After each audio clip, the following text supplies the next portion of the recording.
Let me confess to a recent painful mistake, a $20 artisanal sandwich. It had figs, barnyard-smelling cheese, and bread so hard it could double as a weapon. One bite in, I knew I'd made a terrible error. The flavors clashed, the bread fought my teeth, but I kept eating, because I'd paid for it. Every bite was a battle between my taste buds and my stubbornness. Why?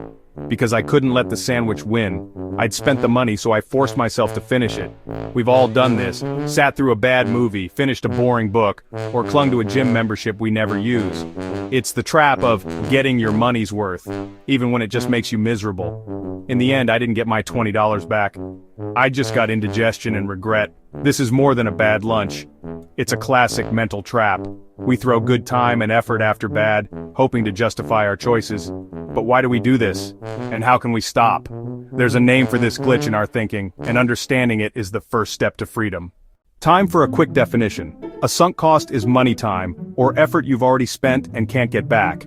It's gone like a non-refundable deposit on a beach house during hurricane season. The key sunk costs should have zero influence on your future decisions. Rational choices are about future costs and benefits, not past losses. For example, you buy a $150 festival ticket, but on the day, it's pouring rain and you're sick. The $150 is gone whether you go or not. The smart move: do what makes you happiest now. Businesses face this too. If a company spends millions developing a product but a competitor beats them to market, that money is gone. The next decision should be, will spending more help or just waste more? But humans rarely think this way. We let past investments haunt our choices. The result? We keep digging, hoping to find treasure in a hole we should have left behind. Sunk costs are financial ghosts. Don't let them haunt your future. But our brains make this much harder than it sounds. Enter the sunk cost fallacy, the mental trap that keeps us clinging to bad decisions. It's why we finish terrible movies, keep fixing doomed cars, or stick with failing projects. Meet Tom. He pays $12.50 for a movie, realizes it's awful, but stays to get his money's worth. Now he's lost money and time. This fallacy is everywhere in business, relationships, and even government projects. The Concorde jet? Billions sunk, but they kept going because they'd already spent so much. We justify new losses with old ones, digging deeper instead of cutting loose. The more we invest, the harder it is to walk away. It's not just about money, it's about pride, hope, and fear of admitting we were wrong. But the longer we stay, the more we lose. So why do our brains do this to us? Our brains are wired for loss aversion. We hate losing more than we love winning. Walking away from a sunk cost feels like admitting defeat, so we double down. Commitment bias kicks in. We want to seem consistent, even if it means sticking with a bad choice. The endowment effect makes us overvalue things just because they're ours. That ugly sweater?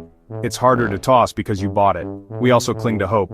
Maybe things will turn around if we just try a little harder. This optimism keeps us trapped, turning small losses into big ones.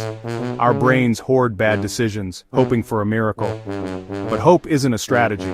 The sunk cost fallacy turns our best intentions into self-sabotage. So how do we break free? First, recognize the sunk cost fallacy when it strikes. Ask, if I hadn't already invested, would I choose this now? If the answer is no, it's time to walk away. Reframe quitting as saving your future time, money, and sanity, not wasting your past investment. Get an outside opinion. Someone who isn't emotionally attached can see the truth you're avoiding. Let them be your voice of reason. Remember, every decision is a fresh start. Don't let yesterday's spending dictate tomorrow's happiness. Let go of the bad sandwich, the boring movie, the failing project. Your future self will thank you. Share your own sunk cost stories in the comments. Misery loves company, but wisdom loves freedom.